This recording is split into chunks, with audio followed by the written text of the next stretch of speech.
요즘에 가끔씩 듣게 되는 주변의 큰 교회들에 대한 이야기들 중에 안타까운 이야기가 있는데요. 그것은 뭐냐면 교회 안에 은혜의 분위기가 사라졌다는 말들입니다.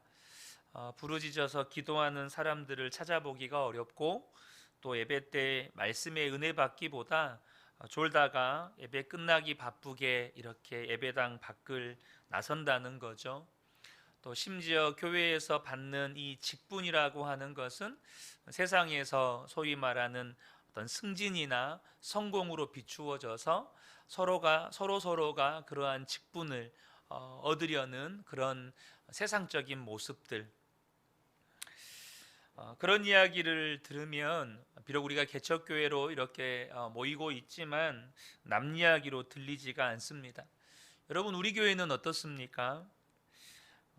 혹 지금 그렇지 않더라도 우리 교회도 언제든지 은혜의 분위기가 사라지고 하나님의 임재가 떠나갈 수 있다는 그런 두려움을 갖게 됩니다.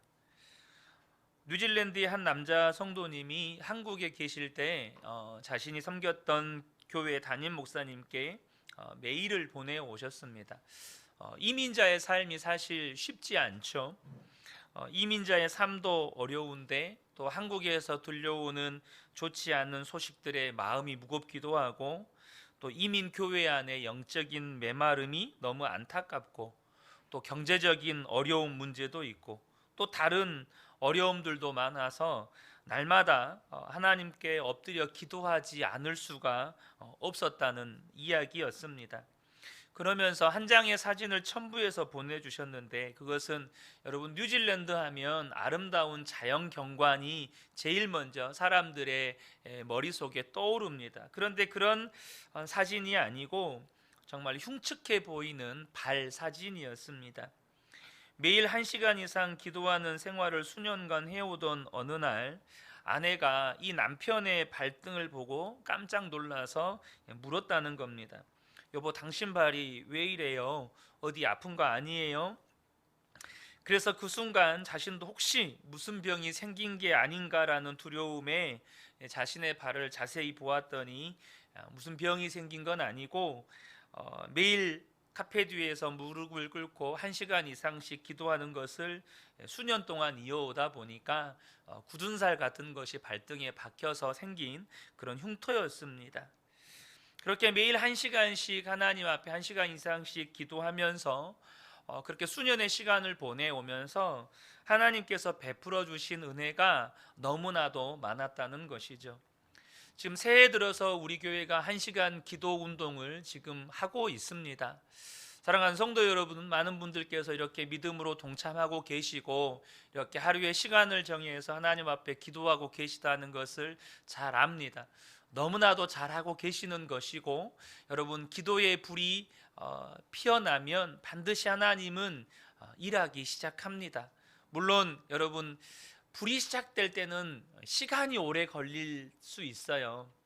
또 우리 안에 삶의 문제들을 또 극복하기까지, 또 마귀의 영적인 공격 때문에 그 기도가 때로는 영적인 수많은 어려움들을 겪기도 하죠. 하지만 기도에는 절대 공짜가 없습니다. 우리 성도님들께서 반드시 하나님이 역사하시는 은혜를 경험하시기를 축복합니다. 오늘 이 본문의 말씀을 가지고 부르짖을 수 있는 은혜라는 제목으로 함께 은혜를 나누기를 원하는데요. 혹시 이제 많은 분들이 주부님들이시니까 우리 주부님들에게는 독일의 어떤 주방 칼이 되게 인기가 있다고 합니다. 저는 잘 모릅니다. 그런 이야기만 들었는데요. 군인들에게는 정비가 잘 된 총이 매우 중요합니다. 또 전문 노동을 하시는 분들에게는 작업용 연장이 잘 갖추어지면 또 그것을 굉장히 뿌듯해하죠. 그럼 성도들에게 가장 잘 준비되어야 할 게 뭘까요? 그것은 기도입니다. 그런데 여러분, 기도는요, 주부들에게 독일 명품 주방 칼이나 전문 노동자들에게 잘 갖추어진 연장이나 혹은 군인들에게 잘 정비가 된 총보다 더 중요합니다. 여러분의 기도는 어떻습니까? 기도를 하지 않는 성도는 없겠지만 그 기도는 성도들마다 다르더라고요. 기도의 깊이도 다르고 기도의 제목들도 다르고 기도의 내용들도 너무 다른 거죠. 어떤 사람의 기도는 녹이 슬고 제대로 정비가 되지 않아서 0점도 맞추어지지 않는 총일 수 있습니다. 하지만 어떤 성도의 기도는 기름칠이 잘 되고 0점 조정도 잘 된 총과 같을 것입니다. 이 1시간 기도 운동은 그저 1시간을 채워서 기도하자는 것이 아닙니다. 우리의 기도가 이전에 녹슬고 무딘 칼과 같았다면 여러분, 무딘 칼도 잘 갈면 명품 칼이 되는 겁니다. 바로 저와 여러분의 기도를 날카롭게 지금 갈자는 겁니다. 우리의 기도를 그렇게 날카롭게 만들어야 한다는 거예요. 기도에 힘이 없고 응답에 확신을 가지지 못하는 대표적인 이유는 기도가 안 된다고 중간에 포기했기 때문입니다.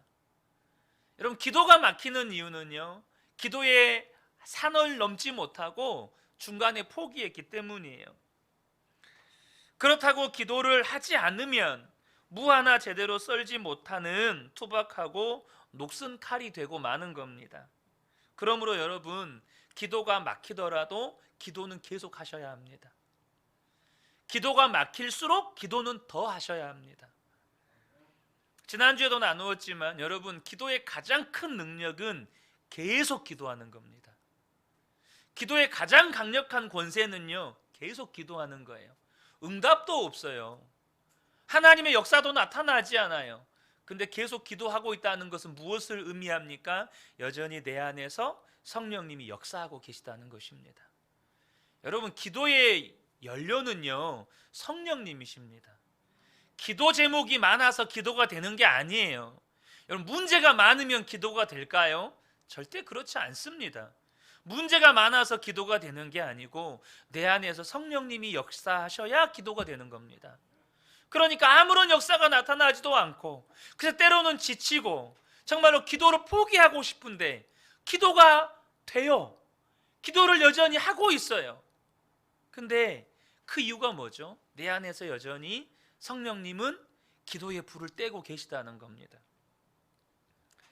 그래서 여러분, 우리가 한 주간 이렇게 1시간 기도를 하는 중이더라도 때로는 한 주간 이렇게 정신없이 지내다 보면, 또 이번 주 같은 경우는 설 연휴가 있었잖아요. 기도의 리듬을 잃어버리기도 합니다. 또한 기도의 마음이 식을 수도 있죠. 그래서 여러분, 기도에서 가장 중요한 것 중에 하나가 뭐냐면, 혹시 기도의 리듬을 잃고 또 기도가 중단되었을 때 다시 시작하는 겁니다. 왜냐하면 기도는요, 기도의 이론을 통해서 배우는 게 아니에요. 기도는요, 기도를 하면서 배우는 겁니다. 기도의 칼날은 기도를 하면서 날카롭게 갈아지는 겁니다. 기도란 무엇인가? 이론을 배워서 여러분 기도를 배우는 게 아닙니다. 우리가 기도를 했다가 안 했다가 이렇게 하게 되면요, 언제나 기도의 수준이 똑같아요. 기도를 더 이상 깊이 들어갈 수가 없어요. 기도를 했다 안 했다 했다 안 했다 하면. 하지만 꾸준히 기도하면 기도의 깊이의 차원이 달라집니다. 지금 우리 교회가 1시간 기도 운동을 하고 있기 때문에 다들 기도에 대한 부담들이 있으실 거예요.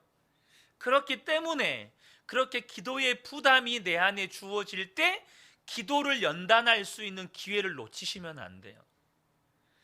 지금이야말로, 이번에야말로 저와 여러분이 제대로 기도를 훈련할 기회로 삼으시기를 축복합니다. 여러분, 한국교회의 특징 가운데 하나가 기도입니다. 이것은 세계 교회 가운데 유명합니다. 다른 나라의 성도들이나 목회자들이 한국교회를 직간접적으로 경험할 때 놀라워하는 것 중에 하나가 한국교회의 기도입니다. 그래서 우리는 통성기도라고 부르지만 해외에서는 이 통성기도를 코리안 프레이어라고 이렇게 명칭합니다. 그만큼 한국교회는 뜨겁게 기도하는 특징을 가지고 있다는 거죠. 그런데 여러분, 한국 교회가, 제가 지난번에도 말씀을 드렸지만, 뜨겁게 기도하는 이유는 이 한국이라는 나라가 고난의 역사가 있었기 때문만은 아닙니다. 고난의 시절 한국 기독교인들은 소수였고 사실 존재감도 크지 않았어요. 그런데 한국 교회 기독교인들은 정말 뜨겁게 간절히 기도했습니다. 산기도, 새벽기도, 철야기도, 금식기도 가리지 않고 기도했죠.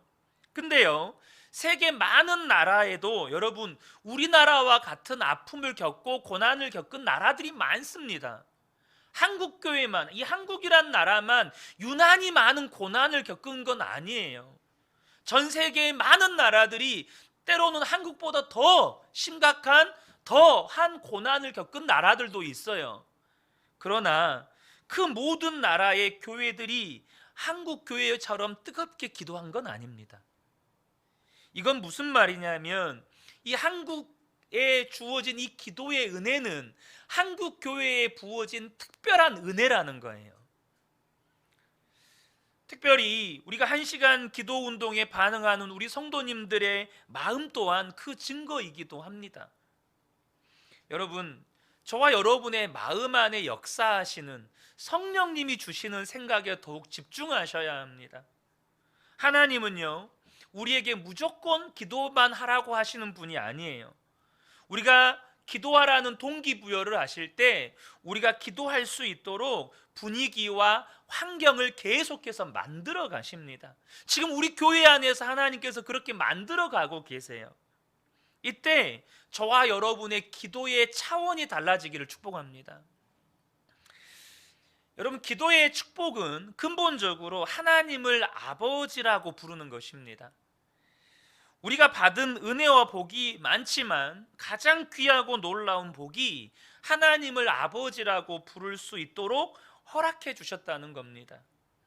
예수 그리스도 안에서 하나님은 나의 아버지가 되셨다. 이것이 기도의 기본이에요. 그래서 기도는 누구에게 하는 겁니까? 자녀가 아버지에게 하는 겁니다. 이거는 권세예요. 따라서 우리가 하나님께 드리는 기도는 이름도 제대로 알지 못하는, 혹은 이름은 알지만 가까이 하기에는 너무 두려운 어떤 신적인 대상에게 하는 기도가 아니에요. 무슬림들이 알라에게 하는 기도처럼, 혹은 불자들이 어떤 깨달음을 얻기 위해서 이렇게 참선을 하는 것처럼 그런 기도가 아닙니다. 여러분, 우리 성도들의 기도는 자녀가 아버지께 올려드리는 기도예요. 그래서 여러분, 우리는요, 아버지께 이야기하듯이 기도하는 겁니다. 우리의 기도를 들으시는 하나님이 내 아버지라는 거예요. 저는 가끔 저희 자녀들이 저를 대하는 태도를 보면서 자녀와 아버지의 관계에 대해서 눈이 새롭게 뜨이는 것을 경험하게 됩니다. 제가 자주 드리는 말씀이지만 저희 아버지는 너무나도 엄하고 무서운 분이셨기 때문에 저는 저희 아이들처럼 아버지와 그런 관계를 단 한 번도 해본 적이 없습니다. 이번 설에 제 딸이 저에게 이렇게 말을 했습니다. 아빠, 이제 중학교 3학년이 되었으니 세뱃돈을 작년보다는 더 많이 주어야 하지 않겠어? 뻔뻔해도 이렇게 뻔뻔할 수가 없어요. 왜 이렇게 뻔뻔한 딸을 제게 주셨을까? 이런 생각을 해보면 그냥 주신 게 아닌 것 같아요.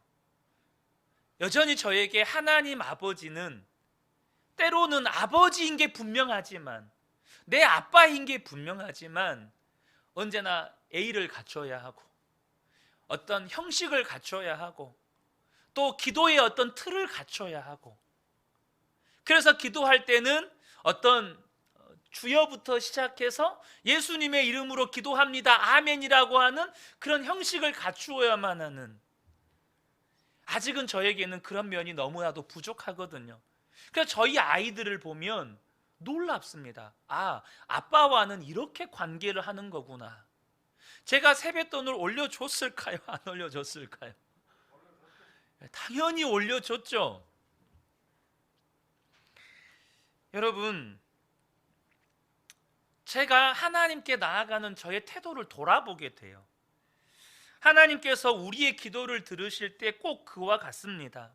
그러니까 저와 여러분이 반드시 소리를 지르면서 기도할 필요는 없습니다. 자녀가 아버지를 부르듯이 친밀한 교제 속에서 대화하듯이 드리는 것이 기도의 핵심이에요. 그런데요, 성경에는 기도할 때 부르짖으라는 내용이 많이 나옵니다. 그럼에도 불구하고 성경에는 기도에 대한 이야기를 할 때 부르짖으라는 이야기가 많이 나와요. 하나님께서 부르짖어 하는 그 기도를 들으신다는 내용 또한 곳곳에서 나옵니다. 이 부르짖는다는 말은요, 부르짖는 사람이 아주 고통스러운 상황에 처해 있다는 것을 전제하는 거예요. 성경에 최초로 기록된 부르짖어 기도했다는 내용은 요셉이 애굽의 총리로 있을 때 애굽으로 내려갔던 야곱의 가족들이 400년 후에 크게 번성하잖아요. 위기를 느낀 바로가 이 이상 이스라엘 백성들이 번성하지 못하도록 사내의 아이들을 태어나면 다 죽이는 그 끔찍한 만행을 저지르고 또 이스라엘 백성들에게 고된 이 노역을 시키니까 그때 이스라엘 백성들이 하나님께 부르짖어 기도했다는 내용이 나옵니다. 출애굽기 3장 7절과 8절인데요.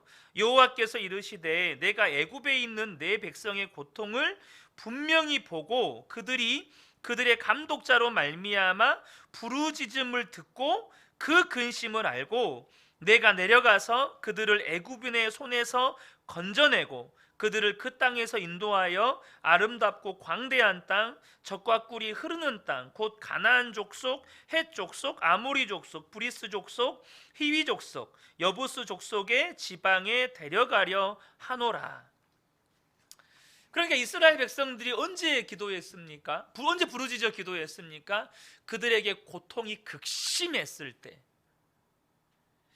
여러분, 우리가요 이처럼 우리의 처한 상황에 따라서 기도가 달라지는 것을 경험합니다. 저 역시도 제가 경험한 경험상으로도 그렇고 또 우리가 힘들고 어려울 때 더욱 소리 질러서 기도를 하게 되죠. 형편이 어려울 때는 기도 소리가 커져요. 근데 문제는 형편이 좀 괜찮아지면 기도 소리가 작아져요. 근데 여러분은 어떻습니까? 참 놀라운 건 기도 소리가 작아지면 성령의 역사 또한 줄어들어요. 여러분 그렇지 않던가요? 여러분의 기도 소리가 줄어들수록 성령님의 역사도 여러분의 삶에 희미해지고 있다는 거 여러분 다 경험해 보지 않으셨나요? 그리고 기도도 힘을 잃어가는 것을 보게 되죠. 그래서 저는 그 은혜교회를 섬기는 담임 목사로서 어떻든지 간에 우리가 하나님께 부르짖어 기도하는 이 기도의 소리를 잘 지켜야겠다는 생각이 드는 거예요. 우리의 형편과 우리의 상황과 처지와 상관없이 우리는 부르짖어 기도할 수 있어야 돼요. 오늘 본문 3절에 너는 내게 부르짖으라 내가 내게 응답하겠고 네가 알지 못하는 크고 은밀한 일을 내게 보이리라 라고 말씀합니다. 혹시 우리 성도님들 가운데 정말 부르짖어야 할 형편인데도 기도가 안 된다, 기도를 못하겠다라는 분이 계십니까? 그렇다면 아직 진짜 부르짖어 기도할 만큼 다급한 상황이 아닌 거예요. 여러분 목숨이 간당간당 해보세요. 부르짖지 말라고 해도 부르짖어집니다. 목숨이 간당간당하면 부르짖지 말라고 해도 부르짖어져요.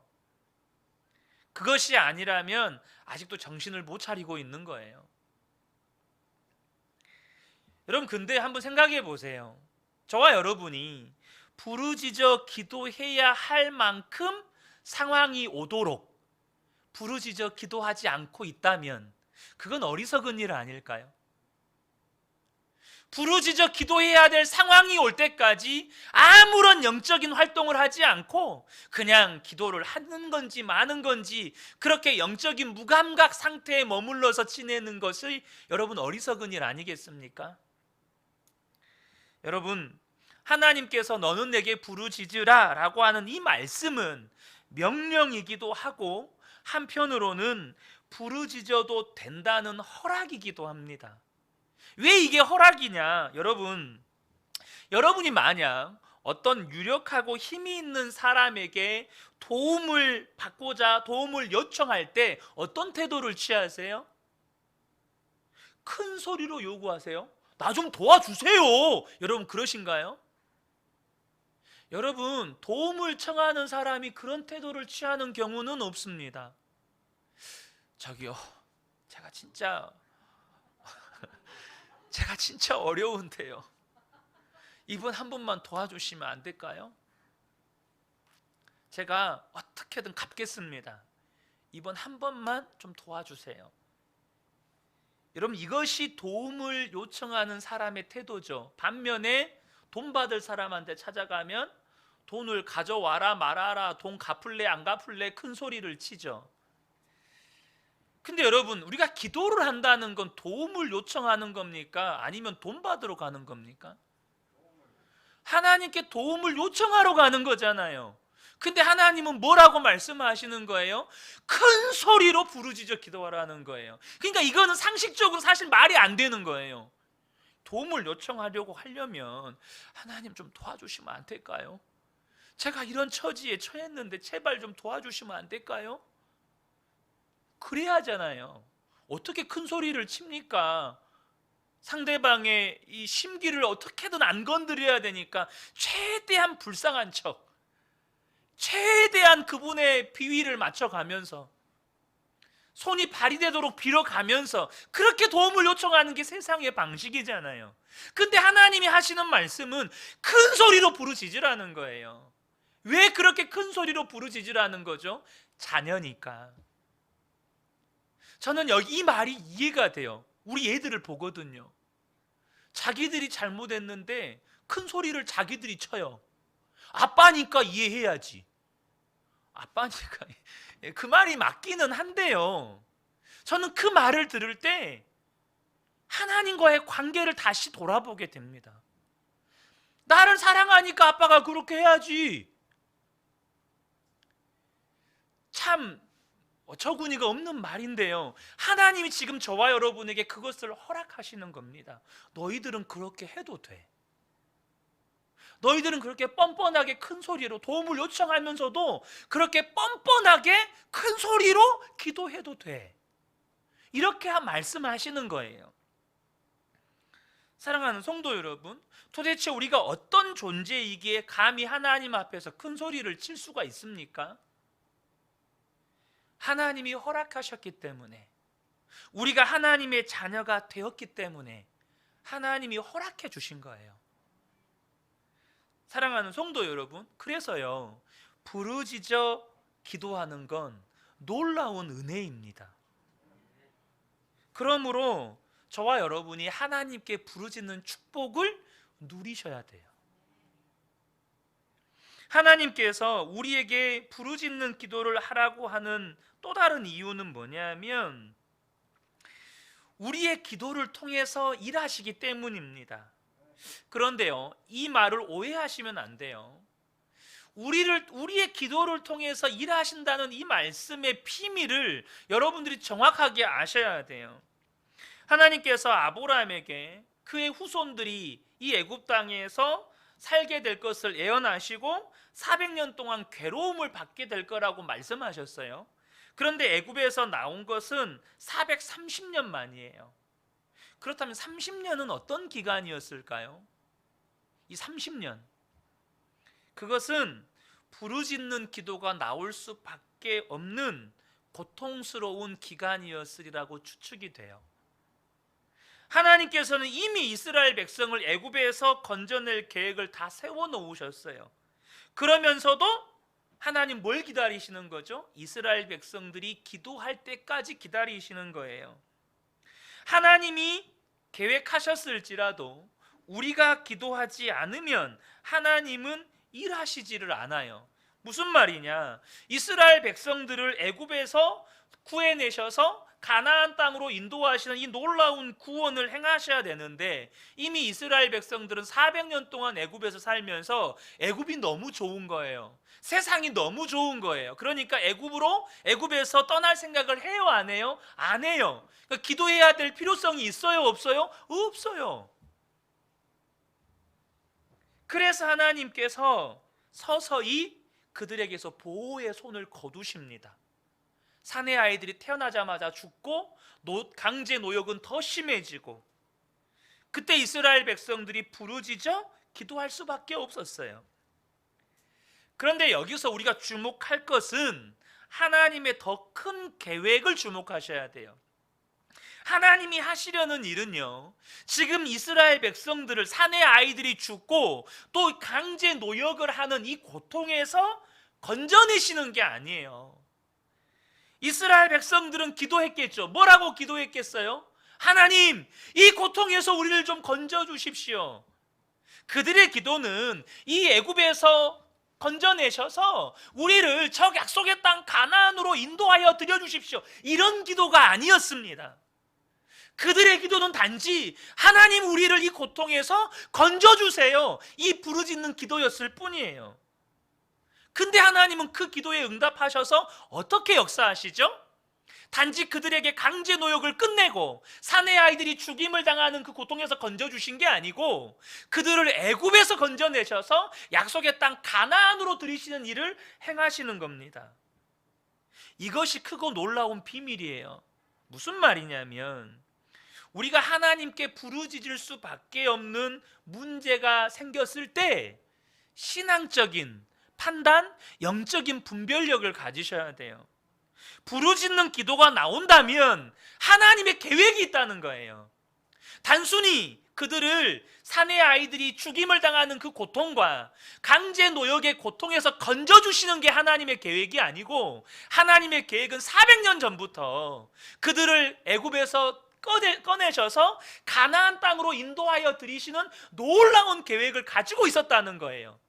이스라엘 백성들의 기도는 뭐였어요? 그냥 고통에서 건져주세요라는 것 뿐이었어요. 저와 여러분의 기도는 지금 당장 하나님이 고통에서 건져주세요라는 기도일 수 있지만, 하나님이 그렇게 기도하게 하시는 상황을 만드셨다면 거기에는 하나님의 계획이 있다는 거예요.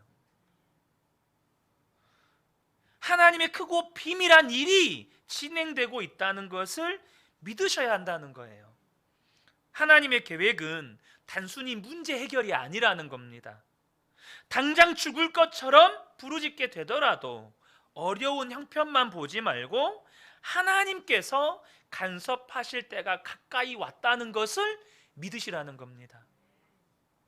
이스라엘 백성들이 바벨론 포로로 끌려갔을 때 하나님은 이미 에레미야에게 포로 생활의 기간이 70년이 될 거라고 말씀하셨습니다. 그 후 다니엘이 이 에레미야서를 읽다가 하나님이 에레미야에게 알려주신 연수를 깨닫고 충격을 받습니다. 왜냐하면 그 기한이 얼마 남지 않았기 때문이에요. 그때부터 다니엘이 기도하기 시작합니다. 다니엘이 기도했지만 응답이 없었어요.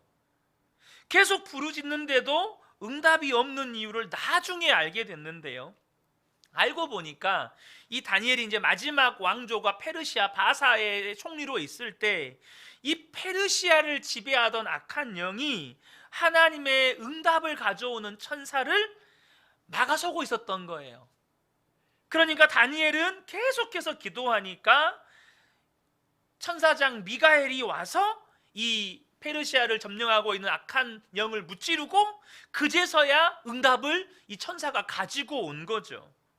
그리고 다니엘은 하나님의 크고 놀라운 비밀을 깨닫게 됩니다. 여러분, 하나님은 이스라엘 백성이요 70년 만에 포로 생활하고 돌아오게 되는 모든 일을 계획하셨습니다. 그런데도 기도가 필요해요. 왜요? 우리가 기도해야 하나님께서 우리의 기도의 힘을 받아서 그 일을 이루시기 때문이 아니고, 우리가 기도해야 우리가요 하나님이 하셨다는 걸 알게 돼요. 기도해야만 이 일을 하나님이 하셨다는 걸 깨닫게 돼요. 여러분 한번 보세요. 여러분이 어떤 일을요 기도하지 않고도 됐어요. 그럼 어떤 생각이 드세요? 와, 하나님이 하셨구나 이런 생각이 드시나요? 기도하지도 않고 어떤 일이 되면요 사람은 한결같이 내가 좀 능력이 있는데? 나 좀 괜찮은데? 이런 생각을 해요. 근데 간절히 기도하고 또 기도하고 금식하고 새벽 예배하고 철야 예배하고 하면서 하나님이 응답하셨어요. 자, 그때 무슨 고백이 나오죠? 여러분이 기도했기 때문에 하나님이 일하신 거야 이렇게 하십니까? 그런 사람 없어요. 하나님이 하셨습니다. 그거 아닙니까? 여러분이 40일 금식 기도하고, 전 40일 금식 기도를 해본 적이 부끄럽게도 없습니다만 40일을 금식하고 기도했다 하더라도 그 기도한 다음에 어떤 역사가 나타났다면 우리 안에서 한결같이 나오는 고백이 있어요. 하나님이 하셨습니다. 사랑하는 성도 여러분, 하나님은 하나님께서 친히 모든 일을 하신다는 것을 알게 하시려고 우리에게 기도를 시키시는 겁니다. 그 과정 가운데 우리가 부르짖어야만 하는 상황이 벌어지는 거예요. 그러므로 저와 여러분이 부르짖어 기도해야 되는 상황이나 문제를 만났다면 지금 자신이 겪는 어려움보다 더 중요한 하나님의 계획이 지금 진행되고 있다는 것을 아셔야 돼요. 우리를 기도의 자리로 계속 나오게 하시면서 하나님이 이루실 일이 있다는 거예요. 자, 우리 교회 1시간 기도 운동이 시작됐습니다. 1시간씩 하나님께서 우리 모든 성도들로 하여금 기도해야만 하나님이 이루실 일이 있다는 거예요. 여러분 그거 믿으십니까? 그거 아셔야 돼요. 교회 가운데 하나님이 행하시는 일은 우연히 없습니다. 제가 올해 제 마음 가운데 하나님께서 우리 교회를 향한 2가지 기도의 제목들을 주신다라고 말씀을 드렸죠. 하나는 하나님 우리 성도들에게 기도의 문을 열어주세요. 또 하나는 우리 성도님들에게 전도의 문을 열어주세요. 지금 여러분들이 봉착해 있는 어떤 영적인 지금 한계들 아닙니까? 제 마음 가운데 작년 연말부터 계속해서 그 마음을 부어주세요. 그러니까 새해부터 제가 작년 연말부터 말씀을 드리게 됐던 이유가 뭐냐면 1시간 기도 운동을 해야겠다, 기도로 이것을 돌파해야겠다라는 마음을 자꾸 그런 부담감을 주시는 거예요. 창세기 21장에 보면 하갈이 아들 이스마엘과 함께 광야로 쫓겨나서 이 이스마엘이 죽을 지경에 처하는 장면이 나옵니다. 그때 하갈이 하나님께 부르짖어 기도합니다. 창세기 21장 18절 19절인데요 그때 하나님이 그 부르짖음을 듣고 임하세요. 일어나 아이를 일으켜 내 손으로 붙들라. 그가 큰 민족을 이루게 하리라 하시니라. 하나님이 하갈의 눈을 밝히셨으므로 샘물을 보고 가서 가죽 부대에 물을 채워다가 그 아이에게 마시게 하였더라. 하갈이 하나님께 부르짖어 기도했더니 하나님께서 이 이스마엘을 통해서 이루시고자 하는 크고 비밀한 일을 알려주세요. 뭐죠? 큰 민족을 이룰 것이다. 물론 이것은 하나님이 아브라함에게 주셨던 예언입니다. 그런데 하갈이 부르짖으니까 하나님께서 하갈에게도 분명한 하나님의 계획을 알게 하시는 거예요. 그러니까 지금 당장 아이가 죽을 것 같은 위기에 처해도 하나님의 분명한 뜻과 계획을 알게 되니까 두려움이 사라지는 거예요. 걱정이 사라지는 거예요. 여러분, 부르짖어 기도할 때 우리가 그 어렵고 어떤 그 문제들만 본다면 정말 불쌍하게 느껴지기도 하죠. 그러나요, 그거 하셔야 돼요. 우리의 믿음의 눈이 바뀌셔야 돼요. 부르짖어 기도하지 못하는 것이 더 두려운 일이에요.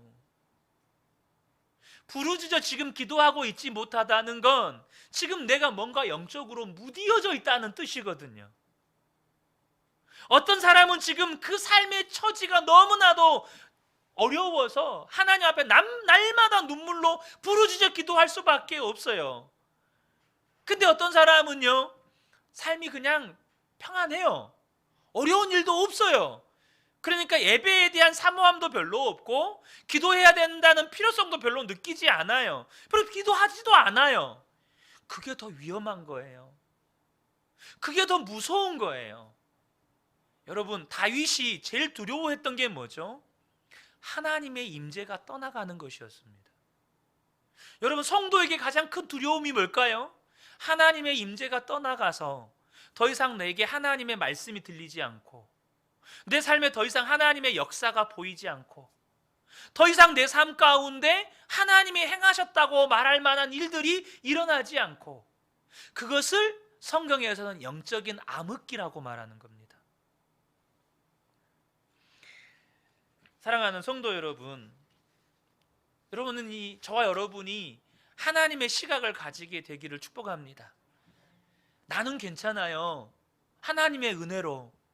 근데 나라가 안 괜찮아요. 여러분, 그렇지 않나요? 나는 괜찮을 수 있어요. 근데 나라와 민족이 안 괜찮아요. 북한이 안 괜찮아요. 세계 열방이 안 괜찮아요. 여러분, 성도는요, 항상 부르짖어 기도할 제목이 있는 사람들입니다. 하나님이 일부러 그렇게 하세요. 나는 평안할 수 있어요. 내 삶은 형통할 수 있어요. 그러나 여러분, 지구촌은 형통하지 않아요. 여전히 소돔과 고모라 땅이 있다니까요. 여전히 사망과 어둠에 붙잡혀 살아가는 영혼들이 있다니까요. 성도는요, 부르짖어 기도할 제목이 단 한순간도 없어 본 적이 없는 사람들이에요. 그래서 부르짖어 기도하는 것이 내게서 끊겼다. 그것은 기도 제목이 없어졌다는 문제가 아니고 내가 영적으로 지금 심각하게 무디어졌다라는 뜻이에요. 교회 안에서 기도할 때 사실 이 통성 기도는요, 사람마다 성향이라는 것이 있다 보니까 통성 기도를 부담스러워 하시는 분들도 계십니다. 그래서 때로는 그 통성 기도가 갈등의 요인이 되기도 합니다. 그런데 우리는요, 두 가지가 다 필요해요. 때로는 통성으로 기도하는 것도 필요하고, 때로는 침묵하면서 기도하는 것도 필요합니다. 또 큰 소리로 기도하는 것이 능사는 아닙니다. 사실 기독교가 시끄럽다고 비판받는 것에는 한편으로 일리도 있어요. 하지만요, 저와 여러분이 더 경계해야 될 것은 영적으로 무감각에 빠지는 거예요. 통성으로 기도하는 것이 성향에 안 맞다. 여러분, 성향에 안 맞는 사람도요, 아까도 말씀드렸지만 죽을 위기에 처하면 그 성향 없는 성향도 나옵니다. 여러분, 물에 빠져 죽었는데 저 살려주시겠습니까? 이렇게 말씀하시는 분 아무도 안 계세요. 저기요, 거기 한번 밧줄 한번 던져주시겠습니까? 이렇게 말씀하시는 분 아무도 안 계세요. 제가 예전에 말씀드렸잖아요. 단기 선교 갔는데 저희 같은 팀원이 정말로 저 러시아 서남부, 정말 러시아에서 깡촌, 하루에 버스 한두 대밖에 없는 그 촌 구석으로 들어갔는데 같은 일행 자매가 쓰러져 버렸어요. 한여름인데 손발은 엄청 차가워지고 낯빛은 하얘지고 호흡도 거칠어지고, 전 정말 천국에 보내나 싶을 정도로 두려움이 임하는데, 여러분, 러시아어 안 돼도 괜찮아요. 주변 사람들에게 한국말로 소리를 고래고래 지릅니다. 도와주세요! 막 곧 죽게 생겼는데. 여러분, 그래서 우리가 더 경계해야 될 건 성향이 맞냐 안 맞냐의 문제가 아니고 영적으로 무감각에 빠지는 거예요. 여러분, 봐보세요. 몸이 아파요. 근데 통증을 느끼지 못해서 소리를 안 지르고 있어요. 그거 심각한 거죠. 엄청나게 몸이 지금 다쳤어요. 근데 감각을 못 느껴요. 그래서 가만히 있어요. 그게 진짜 심각한 거예요. 마찬가지로 여러분, 부르짖어야 할 상황인데 부르짖지 않는다. 그럼 영적으로 지금 뭔가 감각을 느끼지 못하는 심각한 상태에 이르렀다는 거죠. 우리는요, 분명히 기도의 문이 열려야 부르짖을 수 있어요. 근데 이게 정답은 아닙니다. 무슨 말이냐? 반대로 부르짖을 때 기도의 문이 열리기도 합니다. 여러분, 그렇지 않나요? 부르짖을 때 기도의 문이 열리기도 해요. 그만큼 부르짖는 기도에는 힘이 있다는 겁니다. 급하고 슬프고 어려운 일을 당했는데 영적으로 눌려서 오히려 기도가 잘 되지 않을 때, 그럴 때 조용히 기도하면 어떻게 되죠? 영적으로 더 눌려요. 그죠? 그럼 주변에 성도들과 함께 여러분 더 간절히 부르짖어 기도하면 돌파할 힘이 생겨요. 서로 함께 크게 통성으로 기도할 때 돕는 거죠. 그래서 여러분, 교회 안에는요, 큰 소리로 기도하는 일은 항상 격려를 받아야 돼요. 그래서 우리가 교회 안에서 항상 가져야 될 마음이 기도의 분위기를 지켜가는 거예요. 국립암센터에서 금연에 대해서 조사를 했는데요, 흡연자들 대부분이 자신의 의지만으로 금연을 시도하는데요, 이들 가운데 6개월 이상 금연에 성공한 사람은 4%에 불과하다고 합니다. 그런데 그에 비해서 금연 상담도 하고 금연 약도 복용하고 금연을 위한 모임에 참여하는 사람들은 혼자서 금연하려고 노력하는 사람보다 금연 성공률이 2~3배 높아진대요. 여러분, 금연만 그럴까요? 기도도 마찬가지입니다. 혼자서 기도하면 기도 생활이 오래 유지되기가 어려워요. 아무리 의지가 강한 사람도 혼자서는 이기지를 못해요. 근데 삼겹줄은 쉽게 끊어지지가 않죠. 우리가 함께 모여서 예배하고 함께 모여서 기도할 때 사람들이 힘을 얻어요. 기도의 힘을 얻어요. 그러므로 우리가 기도의 연합을 이루어서 함께 기도해야 한다는 것입니다. 끝으로 꼭 한 가지 더 나누고 싶은 게 있는데요, 예수님께서 보리떡 5개와 물고기 2마리로 5,000명을 먹이실 때 하늘을 우러러서 감사 기도를 하시고 무리에게 떡을 나눠주십니다. 그냥 감사 기도하고 나눠주세요. 또 죽은 나사로를 살리실 때조차도 무덤 앞에서 하나님 아버지께 언제나 이 아들의 기도를 들어주심을 감사합니다. 그리고 이 기도를 드리는 것은 나를 위함이 아니고 이 사람들을 위함입니다 라고 말씀하시고는 나사로야 일어나라 이렇게 하고는 끝내셨어요. 그러니까 여러분, 지금 5,000명을 먹여야 되는 상황, 그리고 죽은 사람을 살려야 되는 상황에서 하는 기도라고 보기에는 사실 너무 성의 없어 보이는 기도예요. 한 3일은 금식하고 기도해야 될 것 같지 않습니까? 우리 같으면. 여러분, 그렇지 않나요? 죽은 사람 살려야 되는데 뭐 귀신 쫓아내는 정도가 아니라 이미 죽은 지 나흘이 지난 이 사람을 살려야 되잖아요. 그러니까 한 나흘 죽었으니까 한 나흘은 금식기도 하고 가야 될 것 같지 않나요? 그러면서 예수님께서 공생의 사역을 시작하기 전에 어떻게 기도하시죠? 40일 금식하십니다. 십자가를 지시기 전에는요, 겟세마네 동산에서 땀방울이 핏방울이 될 때까지 기도하십니다. 뭘 말하는 걸까요? 보통 우리는요, 반대로 기도합니다. 먹고 사는 문제를 위해서 금식 기도해요. 이번에 하나님 이 사업 잘 돼야 됩니다. 이번에 하나님 꼭 합격해야 됩니다. 하나님 이번 한 번만 도와주시면 내가 정말 평생 하나님 교회 섬기며 살겠습니다.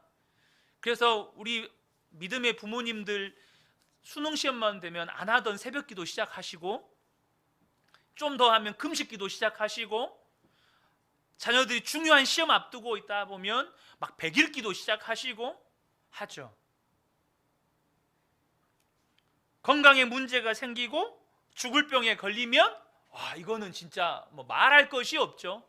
있는 재산 없는 재산 다 갖다가 바칠 기세죠. 하나님 살려주시기만 하면 제가 내 모든 삶을 드리겠습니다. 반면 먼저 그의 나라와 그의 의를 구하라는 기도에는 소홀히 지나칠 때가 많습니다. 북한을 위해서 금식기도,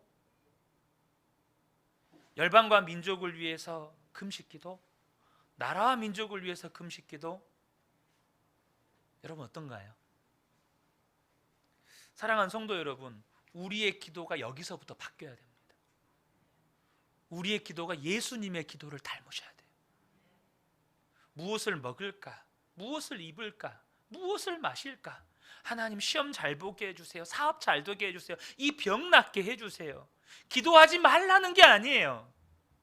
근데 하나님은, 예수님은 먼저 그의 나라와 의를 위해서 기도하실 때 40일을 금식해서 기도하시고 심지어 땀방울이 핏방울이 될 때까지 기도하셨어요.